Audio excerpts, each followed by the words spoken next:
सीताराम। जब हम जिनके कर्म बिगड़ जाते हैं उनकी बात कर रहे हैं, तो यहाँ पर तो इंसान सुख उठा लेता है, उसको लगता है कि नहीं मैं अमर हूँ, इसलिए वो सुख उठाने के चक्कर में पड़ जाता है, जो कि सत्य है कि हाँ जन्म हुआ है, मृत्यु भी निश्चित है, जवानी भी है, बुढ़ापा भी निश्चित है, और उम्र की तो कोई गारंटी नहीं कब किसको क्या हो जाए।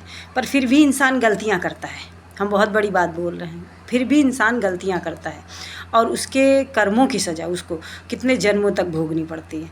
तो जब यम लोग जाते हैं, ऐसे लोग जिनसे कर्म बिगड़ जाते हैं, तो वहाँ पर अंगूठे के बड़ा आत्मा छोटी होती है और यम देव जी जो हैं बहुत बड़े होते हैं, उनका सिंहासन बहुत बड़ा होता है, और हमारी जो आत्माएं होती हैं वो अंगूठे बराबर होती हैं, बहुत छोटी आत्मा होती है, अंगूठे के बराबर सेम होती है। तो जब वहाँ पे एक एक करके बुलाया जाता है, एक एक को मतलब सुनवाई होती है, एक एक की सुनवाई होती है, और एक एक को मतलब लाइन तो लंबी लगती है पर एक एक की सुनवाई होती है, और उन सामने पिक्चर दिखाया जाता है पूरा कि देखो तुमने क्या कर्म किए हैं, तुमने क्या कर्म किया है कि जिस वजह से तुम्हें यहाँ आना पड़ा। तो वो जो आत्मा होती है बोलती है गलती हो गई। और यमराज जी होते हैं, उनका सिंहासन बहुत बड़ा होता है, और यमराज जी बहुत बड़े होते हैं, बहुत लंबे चौड़े होते हैं, वो सिंहासन पर बैठे होते हैं, मतलब बहुत विशाल होते हैं, एक कल्पना से बाहर है कि बहुत विशाल होते हैं। सोचो एक आत्मा जो अंगूठे बराबर है और वो बहुत ही विशाल है, तो इंसान की हालत बिगड़नी चाहिए। जब भी अभी जैसे मैंने बोला नहीं, हमने बोला कि जो यमदूत को हमने देखा था, 2 कि 3 यमदूत थे, और एक किसी के यहाँ पर कुछ ऐसे लगा हुआ था, कुछ अजीब टाइप का, एकदम काले उनके वस्त्र पता नहीं कैसे थे, बहुत ही भयानक, उनकी एक्टिविटी भी बड़ी अजीब टाइप की थी।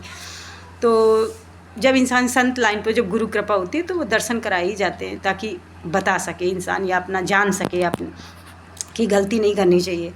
मृत्युलोक में हम आए खाली भक्ति करने के लिए, अपने कर्मों को जो कर्म करना है वो कर्म करना है ईमानदारी से और भक्ति करके जहाँ से आए हैं, क्योंकि कुछ ही दिन का हम लोग को जीवन मिलता है, ज़्यादा से ज़्यादा 60 साल 70 साल 80 साल, और 80 साल भी अगर मिला, पहली बात तो 80 साल आदमी कम ही इंसान जी रहा है, तो 80 साल में 40 साल तो हम सोकर काट देते हैं, क्योंकि 12 घंटे का दिन और 12 घंटे की रात होती है, तो 40 साल तो हमने सोकर काट दिया, उससे तो कोई मतलब ही नहीं। और रही बात 40 साल बचे, तो 40 साल में हम कितने सारे कार्य करते हैं, ब्रश करना, नहाना धोना, ड्यूटी, खाना पीना, दुनिया भर की खटराग होता है। तो वो 40 साल में हमने क्या किया, खाली हमने इन्हीं सब चीज़ों में काट दिया, और जो कुछ गड़बड़ कर्म कर गए। और 70 साल मिला तो और कम हो गया, 35 साल हो गए, अगर 60 साल मिला तो 30 साल हो गए, किसी को तो 40 साल मिलते हैं, तो 20 साल सोया, 20 साल जगा, और 20 साल में तुमने क्या किया।